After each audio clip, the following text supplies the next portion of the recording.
안녕하세요. 성상개미TV입니다. 예전에 매일 이 스푸트니크 V 관련주를 살펴봤었는데요. 프레시 바이오파마 로직스 같은 경우엔 제가 전 영상에서 한번 살펴드렸고, 오늘은 바이넥스에 관해서 좀 보려고 합니다. 바이넥스가 예전에 이 6,000원대에 하던 주식이 크게 올랐죠. 4만원대까지 CMO에 대한 기대감을 받으며 크게 올랐다가 여러 가지 안 좋은 악재와 이슈가 이제 있으면서 또 러시아 스푸트니크 V 백신이 이제 지지부진한 WHO EMA 승인이 안 나다 보니까 여러 가지 이 차익 실현에 대한 부분 또 많은 실망감으로 인해서 거의 저점이 14,000원대까지 밀리는 엄청나게 주가가 많이 떨어졌습니다. 이젠 어느 정도 이 바닥권을 형성하고 있지 않나 이런 개인적인 생각도 좀 해보고요. 예전에 있던 거의 주가로 회귀가 됐기 때문에 추후에는 앞으로 좋아지지 않을까 이런 생각도 좀 해보고 기대감도 가져봅니다. 바이넥스에 관련한 몇 가지 이슈들이 있어서 좀 보려고 그래요. 이 한국 CM 업체, 바이넥스 CM 업체죠. 자, 유전자 세포체류제를 밀가루 미래 먹거리로 점찍고서 투자 경쟁이 가속화되어 있다는 이런 기사들이 있습니다. 한 미데일리의 이제 김지한 교수님의 글을 따르면 국내 바이오의약품 위탁 생산들이 유전자 세포 치료제 CGT 분야로다가 빠르게 보폭을 넓히고 있다는 얘기죠. 이 국내 CMO 행보가 바빠진 데는 유전자 세포 치료제가 개인 맞춤형 치료제로 고성장을 예고하고 있기 때문인데, 유전자 세포 치료제를 이용하면 난치병으로 알려진 암과 유전병 등을 치료할 수 있기 때문에 활발하게 치료제가 개발되고 있다고 합니다. 현재 글로벌 전체 임상 및 첫 임상에서 세포 유전자가 치료제가 차지하는 비율이 각각 12%, 16%에 달하고, 글로벌 제약산업 분석업체 프로스트에 따르면 유전자 세포 치료제 글로벌 전체 매출액이 올해 93억 8천만 달러, 약 11조 정도가 될 거라고 그래요. 여기서 2024년까지는 27조로다가 거의 2배 넘게 이렇게 성장할 걸로 전망이 돼 있죠. 바이넥스 관계자에 따르면 유전자 세포 치료제 분야가 급성장할 것을 판단하고 있고, 이에 기술 확보, 설비 투자, 네트워크 구축 등 다양한 방식으로 시장 성장에 대비하고 있다고 밝혔습니다. 이 바이넥스 같은 경우 예전에 일본에 있는 이 카트티 치료제 관련한 이 업계 하나를 또 10%의 지분을 또 인수하기도 하는 이런 상황도 됐었죠. 이 제약바이오업계에 따르면 바이넥스는 최근 일본 카트티 개발사인 노일 이문 바이오텍 지분을 약 10% 정도 확보하기도 했습니다.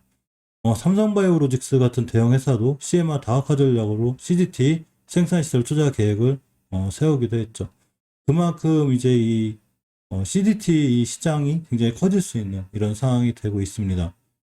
노바티스 김리아, 길리어드 에스카다 등 블록버스터 카트티 치료제가 글로벌 전역으로 생산 기지를 확대하고 있다는 것도 역시 CGT 투자를 재촉한 요인이 되고, 이런 카트티 치료제는 환자혈액에서 T세포를 모은 뒤 FDA 그 승인 생산 시설에서 유전자 조작을 통해 카트티 세포 치료제를 만들어낸다고 합니다. 이후 다시 병원으로 운송해서 환자에게 재주입되는 이런 과정을 거치고 있죠. 이 과정에서 이제 동결 보존이 필수 사항인데, 유전자 세포 치료제 생산에 포장, 냉동, 이 까다로운 물류능력이 요구되고, 환자와 병원이 멀어지면 멀어질수록 치료제 품질을 담보할 수 없고 비용이 굉장히 크게 올라가는 이런 구조라고 하죠. 따라서 이렇게 우리나라의 이제 CM 업체라든가 이런 모든 업체들이 유전자 세포 치료제를 미래 먹거리로 점찍고 있는데, 바로 이 바이넥스가 여기서 일본의 이 카트티 개발사 노일 이문바이오텍의 지분을 10% 정도 확보했고, 역시나 이렇게 유전자 세포 치료제 분야에 발맞춰서 기술 확보라든가 설비 투자를 하고 있는 이런 상황이 될 것 같습니다. 또한 이 바이넥스의 이제 3분기 실적이 그 사업, 바이오 사업 부분이 최대 매출을 기록했다는 얘기가 있고, 내년에도 성장 기대가 된다는 글이 있습니다.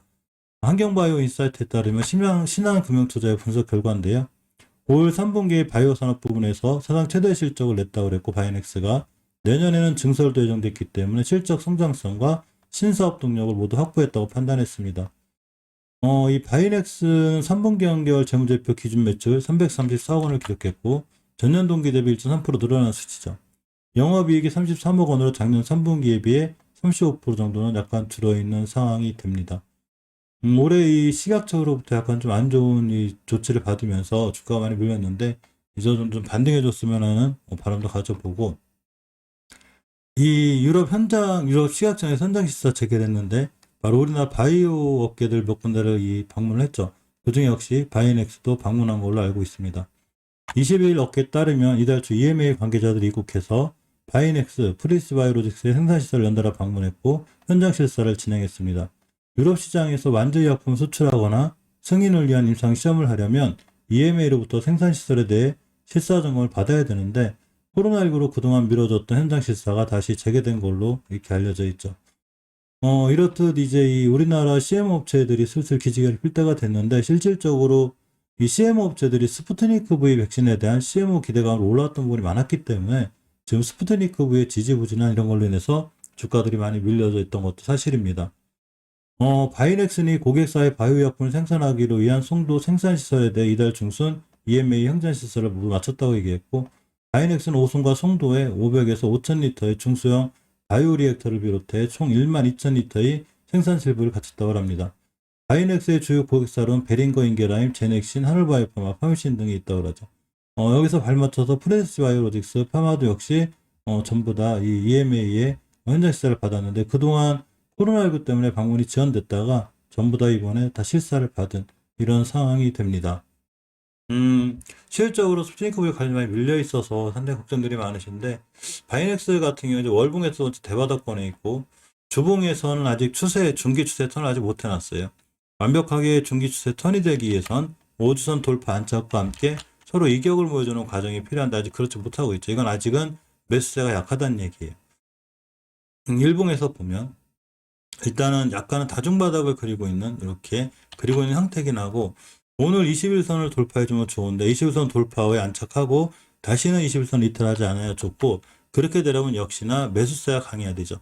아직은 거래량이 굉장히 지지부진해 있기 때문에 실질적으로 바로 크게 반등한다거나 이렇게 보기는 좀 어렵습니다. 하지만 월봉에서의 위치가 어쨌든 대바닥권에 있기 때문에 여기서 V자로 이렇게 반등하기보다는 이런 식으로 다 어느 정도는 옆으로 올라가는, 그러니까 좀 기간 조정 후에 이렇게 올라갈 수 있는 이런 상황이 되지 않을까 생각해 봅니다.